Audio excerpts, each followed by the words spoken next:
Something shifts for women in their 40s and 50s, and no one really explains what's happening.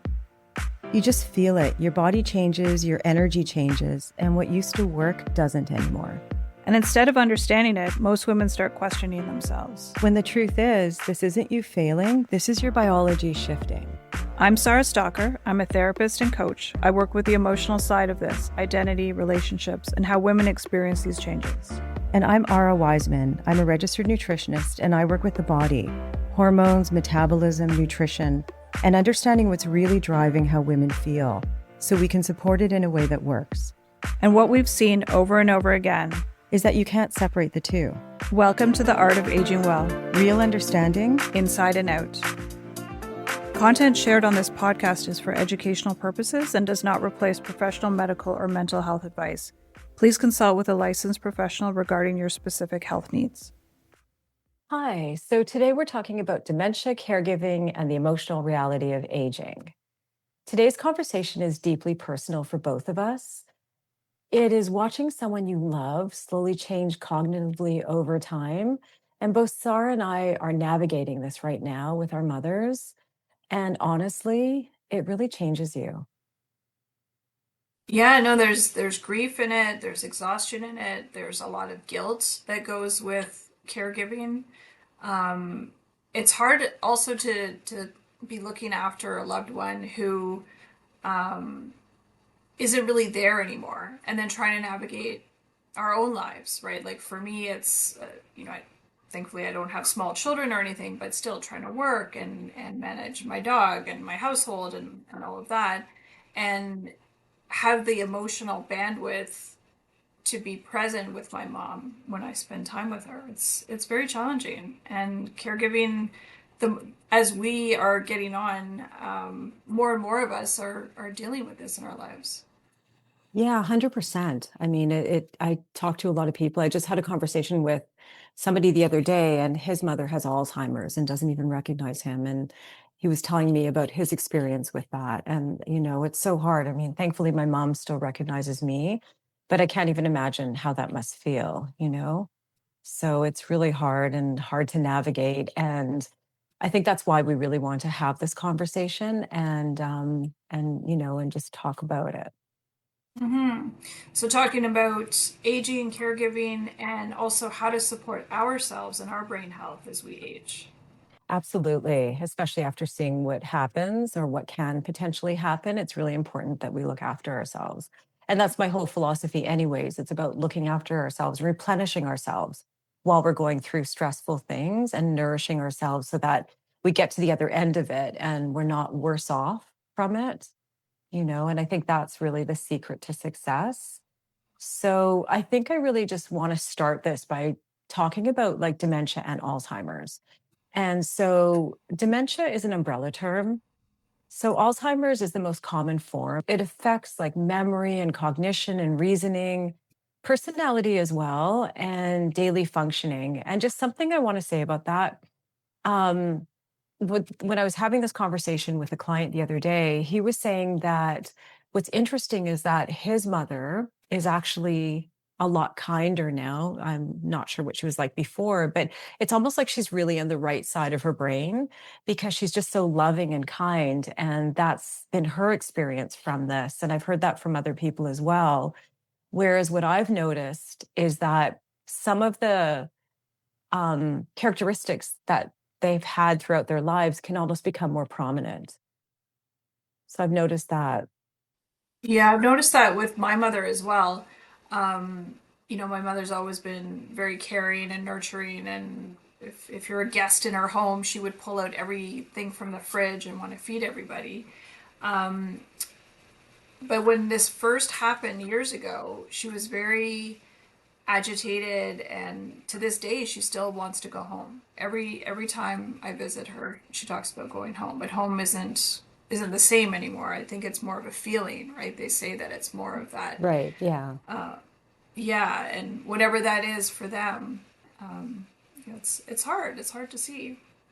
Yeah. The going home is the safety and security, and I think that's a lot of what that is because my mother does that as well.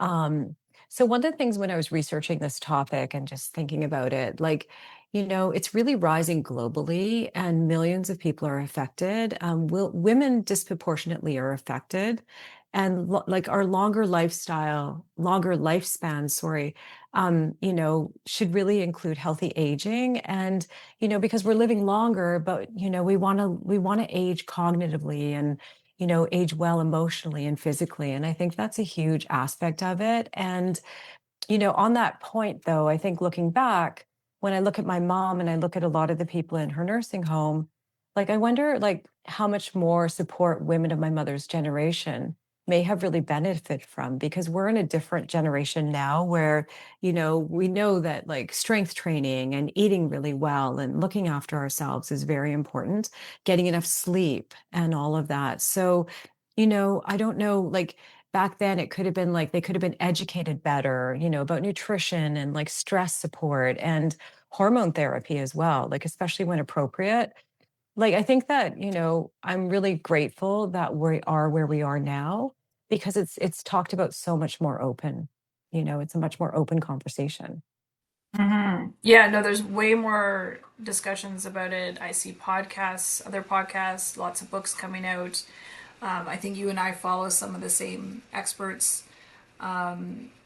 It's, I think more research needs to be made in this area around hormones and around brain health because women are affected more. I know that the like for me the estrogen the drop in estrogen concerns me in terms of brain health, but I know you and I talk about with our clients and even with each other about how to help ourselves. So is that going to be hormone replacement? Is that going to be good nutrition, making sure you get exercise? I do think that stress is one of the top three concerns because stress causes inflammation as well, right?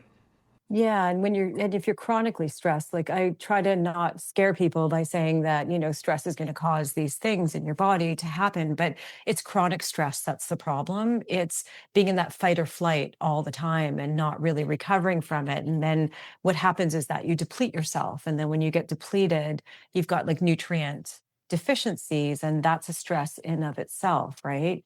And then things are starting to happen and you lose those shock absorbers of life, like your adrenal glands get exhausted because if you're constantly running something all the time and there's never a break from it, and then a lot of people are wired and tired in the evening and they're not sleeping properly, and then that's also affecting them. So there's a multitude of things. One thing I have noticed, just speaking to clients and stuff like that, is that, many women, like, it's interesting, like, just talking about estrogen, like, a lot of people just think it's about reproductive health or hot flashes. Like, that's the common thing. But estrogen, like, affects almost every system in the body. So, it's interesting because what happens is that, estrogen can affect our brain health and our memory and our focus and mood and emotional well being, blood flow to the brain, neurotransmitter activity.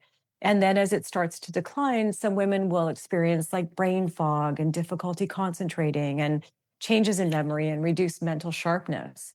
So it's not that they're losing their minds, it's that there's a real biological change that's happening. Mm. And the other thing that I think is a concern is, um, when you think about brain health, but you think about mental health as well. So if you struggle with depression, if you struggle with anxiety, if I think about PTSD, even nightmares and night terrors and all of those things, they affect your mental health, which essentially is your brain, right? Right. So how can we mitigate that? How can we help ourselves and also support ourselves in the caregiving process? Yeah, absolutely. So I think, like just back to estrogen for a minute, it also helps with inflammation. So, because it helps to regulate inflammation. And that's also a big thing too, because, and it supports healthy glucose metabolism in the brain. So, as levels decline, some women may feel less, resilient physically and mentally. And that happens from stress as well, right? And it also is helpful for our bone health. And that's huge as well, because as you know, and we've discussed it, my mother has osteoporosis. So estrogen, as it declines, women become more vulnerable to like bone loss and osteopenia, which is an early stage of bone loss. Osteoporosis, like bones become more susceptible to fractures. And like my mother's had a couple spinal fractures. So, and it's extremely painful. So I think that, we really need to have more conversations around like obviously nourishing ourselves, because that's what I'm all about. And somebody had texted me this morning and she's really stressed and she has a lot of health things going awry. And I said to her, if you have time, just go sit in a park on a bench, because she doesn't have the energy to really do much right now. And so, I just said, sit on a bench, just go do some deep breathing and just take a break, and try and get out of that state of, that constant thought pattern, and obviously pain is an awful thing and it's definitely humbling, but it's about, just trying to find a break in that, and easier said than done for some people, but I think that is very helpful. Also kind of looking at resistance training, which we've discussed in other podcasts, muscle health, and protein intake, but protein not just from animal protein sources, because that comes with a lot of fat, but like from like lentils, if your stomach can handle that, your digestive system, or tempeh or tofu or edamame or pumpkin seeds, which are also high in zinc, and quinoa and like things like that are also really healthy because they come packed with nutrients. They're typically higher in potassium and they have fiber in them, which is really important. So, yeah, so those things are really important. And I think that, as we've talked about as well, and is just trying to find your calm, trying to find, areas in your life where you can take a break and take a breath and, and maybe have some downtime. Yes, and mindfulness, meditation is known to lower cortisol, which is also helpful. And I tell people the same thing about being outside, being in nature, get some sunshine, so get your vitamin D from the source. And I know for me, I eat pumpkin seeds because they also can help with sleep. Right. And thinking about magnesium as well, which I know really supports brain health. Yeah, no, magnesium is part of our ATP, like it's part of that. And it's also does over 300 biochemical things in our body. So we definitely need those nutrients. And minerals are always better at night too, because your body uses them while you sleep. Um, and, we just really need to consider like all those things. And again, looking back, like I just wonder how much more support women may have benefited from, because another thing too, with like resistance training, back to that, but muscle, is really, really important because it's not just for appearance or mobility. Muscle is actually an endocrine organ, and healthy muscle helps, again, to regulate blood sugar and inflammation and metabolic health, all of which are really important for our brain and for our healthy aging. So that's another thing, and when I look at the way my mother was eating and, and other family members, it was such a different time back then. Mm. Yeah, and they didn't get the mental health support back then, right? It was taboo to talk about mental health issues, and if you're struggling, it was taboo to talk about menopause. It wasn't spoken about. And I know there's a lot of shame around cognitive decline as well. I mean, the conversations I had with my mother when I would ask her about her memory loss early on in the early stages, she was very defensive and, I'm not crazy, I'm not losing my mind. So that was really challenging. And I've heard other people have similar stories. Yeah, no, I have a very similar experience with that too, because I started to notice that my mom was, not cognitively the same, and things were starting to happen. And her focus had changed too. She wasn't having the same ability to focus.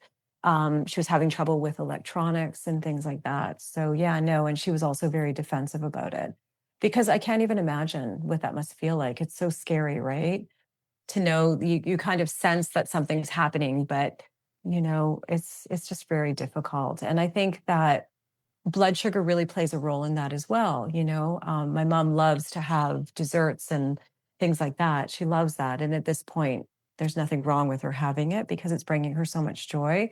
But, we're learning more about the relationship between blood sugar regulation, insulin resistance, and cognitive decline. While dementia is a complex and multifactorial, supporting metabolic health, appears to be one of the important pieces of the puzzle. And the way I look at it is that what goes up comes down, right? And sugar really depletes you. It takes nutrients from you in its wake. And it's not giving you something, it's giving you something temporarily, but it's taking from you at the same time. And the way I look at nutrition is that we want to get something from it. We want energy from it. We don't want to get depleted from it.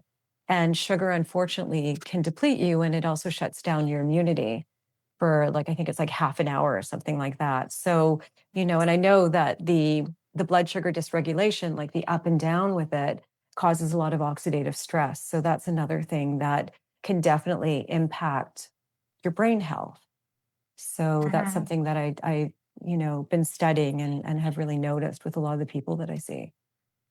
Yeah, no, it's really scary. It's and like you said, I mean, you can't imagine what our mothers were feeling when they noticed that things were shifting for them. With they were struggling with finding things or forgetting words. I noticed with my mom, it was often she couldn't find the word.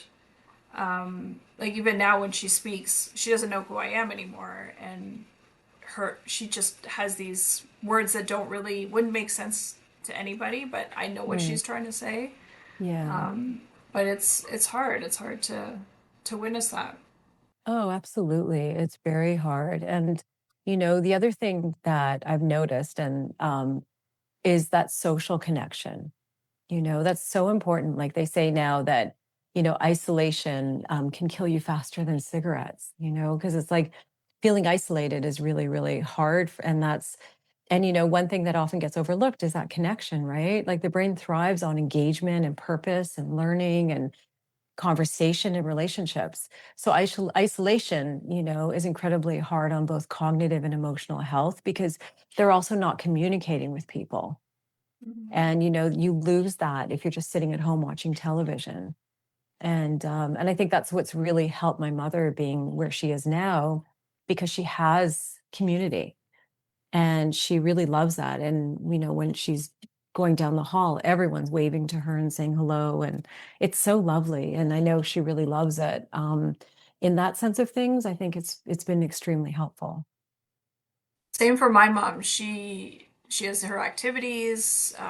However she participates, there's something. She connects with music. There's often someone who comes in and plays the piano or plays the guitar. Just having people around and having people just knowing that you're safe, I think it's comforting for her. Right. And it gives me comfort. It gives my sibling comfort. We know that she's safe and she's not alone because there's a lot of judgment. You probably experience this Mm. too, putting your mom in a home. A lot of people think, well, why can't they be at home? Well, it's not safe for them at home. It's not. I don't want my mom to be that person on the news um, who went missing in the middle of the night because they went out for a walk. Oh, 100%. I think I was the hardest on myself, judging myself for doing it because I felt so bad about it. But at the same time, she wasn't safe and she was falling, and it really wasn't safe for her. So my mother was actually staying here in the evenings, and then I would take her home in the morning before work, but it wasn't safe for her. And she was leaving her apartment, and it was just very scary. So I'm really grateful. And it actually brought her back to life. So it has been very helpful with her being there. So I'm really grateful for that. But again, it is definitely hard on us. And I feel like there is judgment. And I felt that I was judging myself for it and feeling really guilty about it. And then I now realize that I did the best thing for her in the situation. Hmm. Yeah. Yeah, no, I still feel guilty. I feel like it's not enough. Um, but we can only do so much. We still have to live our lives, and that's the other reason you and I want to talk about this on the podcast. That if you are looking after a loved one, that you also need to look after yourself because caregiver burnout is real. Oh, yeah. I know you've talked about your nervous system, and I've had the same thing where I had my phone on all night and jumping to check my phone in the morning and being very hyper vigilant around it. And because my mom, when she the first year, she probably had 3 falls, Yeah. and the ambulance and the hospital visits, and it's a lot. It's a lot for us as caregivers. Oh, 100%. I go through that too. I mean, my mother has a cell phone and thankfully she gets one of the PSWs or she can do it and she'll call me.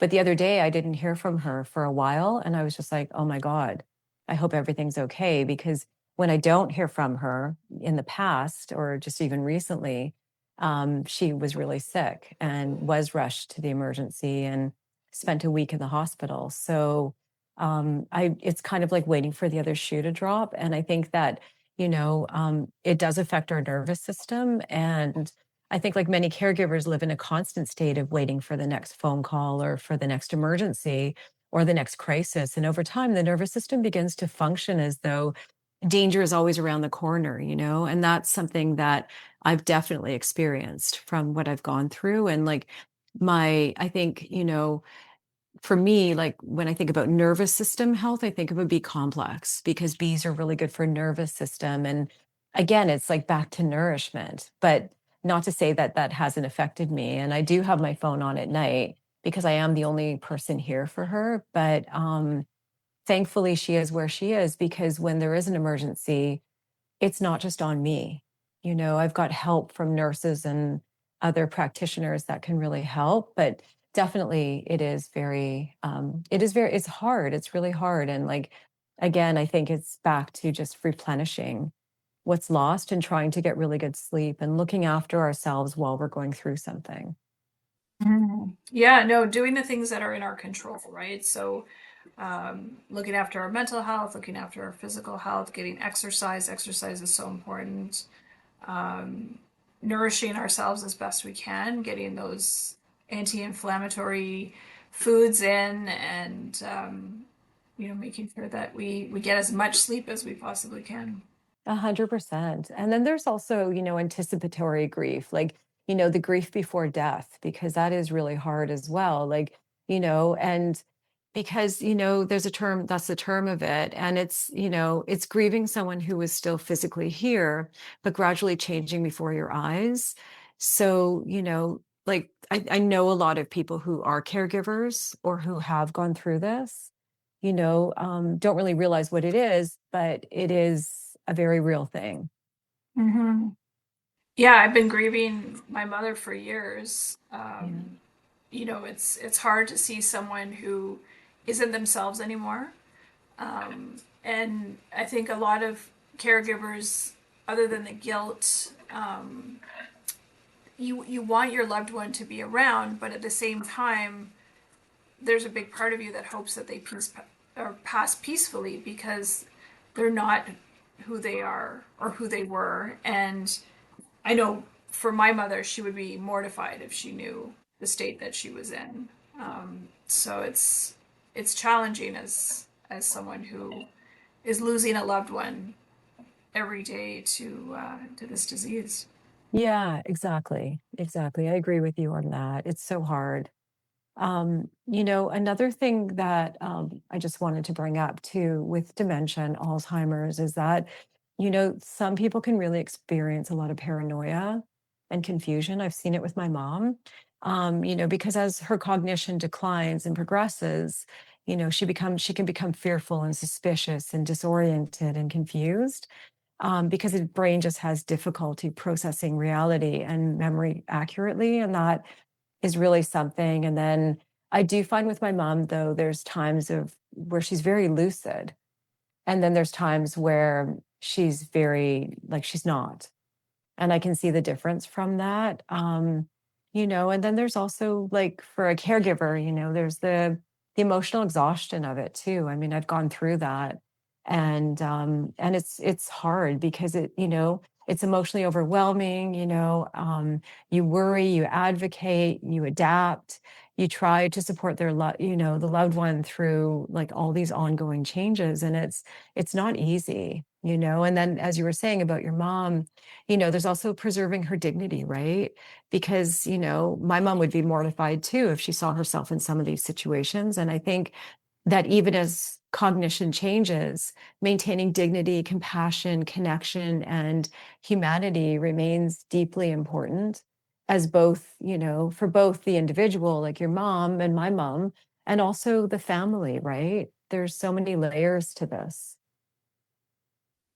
Yeah, and I just want to touch on dignity for a second because I think this is something that I want people to be mindful of. I think this is really important, especially in the early stages. It's not visible, right? It's Right. like chronic pain or cancer or other diseases, and people are very judgy in our world, and they don't have that compassion for someone who's going through something. So for people just in general to be more patient and understanding, and you don't know what someone is going through and you don't know what their family members are going through.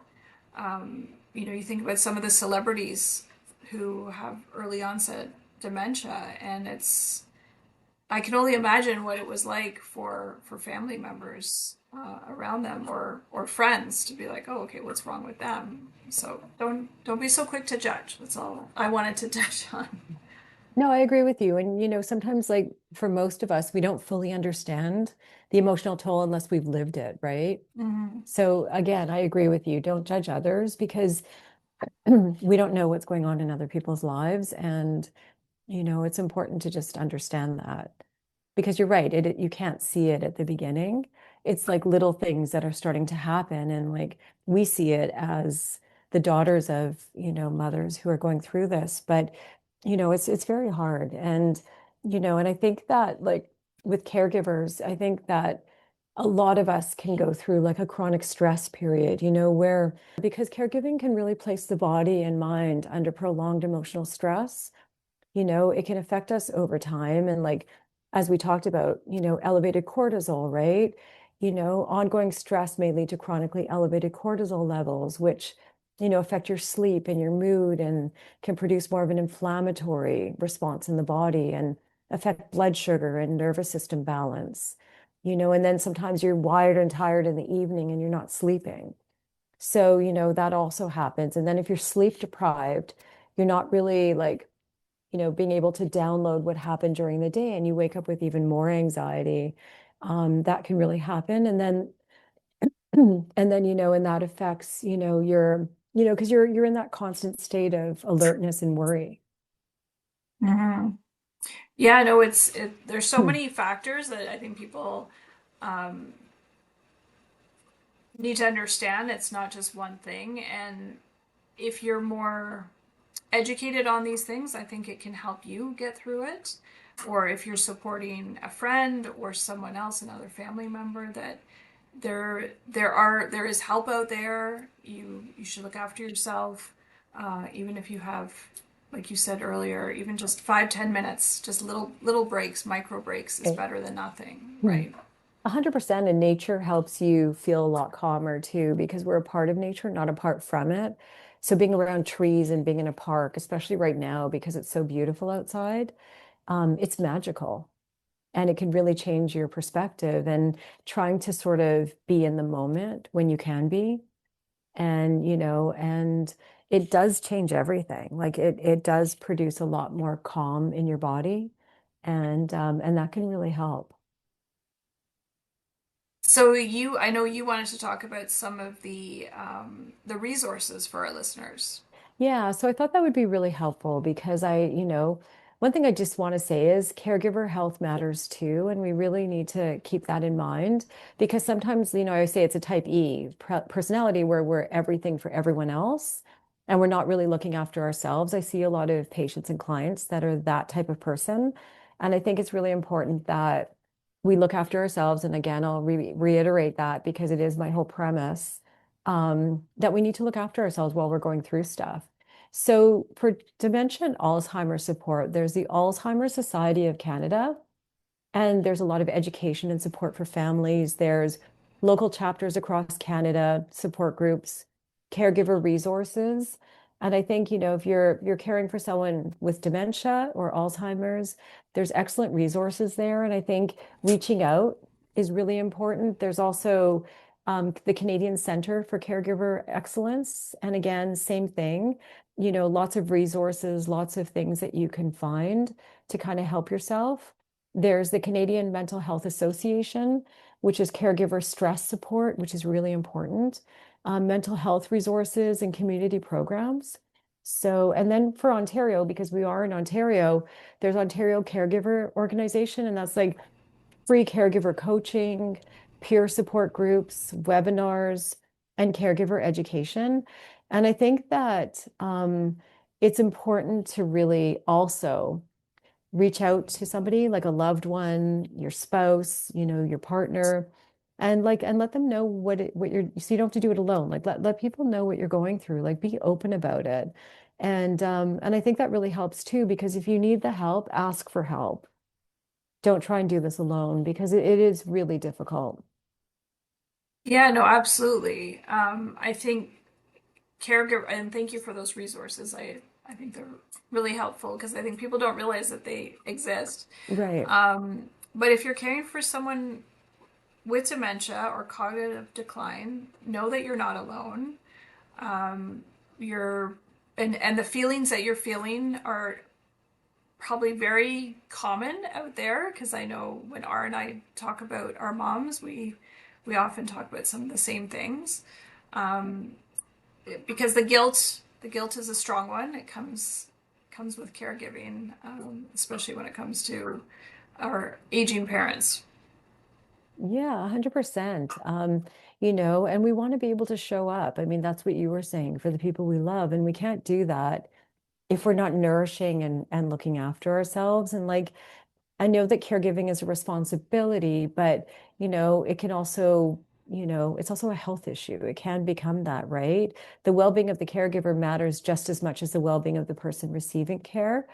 And that's really hard, especially if you're somebody who tends to give and has trouble receiving. And so I think it's important just to receive the help that you need and go for resources. And we will have the resources um, in the notes for this podcast. So one of the things that I want to mention is that lasting change takes body and mind. And if you're ready for a mix of expert nutrition support and strategic coaching to help you navigate midlife, you can click in the link in our show notes to book a call with us because we'd be happy to support you because we've been there, we know it, we're in our midlife, and a lot of the things that you might be struggling with, not just caregiving, but some other things that we've talked about in other podcasts, we can definitely help you in those areas. Yeah, thank you. And I think that, healthy aging isn't just about, preventing disease. It's also about preserving dignity and connection and purpose and quality of life for ourselves and for those that we love. Thank you for this, Ara. Thank you. Something shifts for women in their 40s and 50s, and no one really explains what's happening. You just feel it. Your body changes, your energy changes, and what used to work doesn't anymore. And instead of understanding it, most women start questioning themselves. When the truth is, this isn't you failing, this is your biology shifting. I'm Sara Stalker. I'm a therapist and coach. I work with the emotional side of this, identity, relationships, and how women experience these changes. And I'm Ara Wiseman. I'm a registered nutritionist, and I work with the body, hormones, metabolism, nutrition, and understanding what's really driving how women feel, so we can support it in a way that works. And what we've seen over and over again is that you can't separate the two. Welcome to the Art of Aging Well. Real understanding, inside and out. Content shared on this podcast is for educational purposes and does not replace professional medical or mental health advice. Please consult with a licensed professional regarding your specific health needs.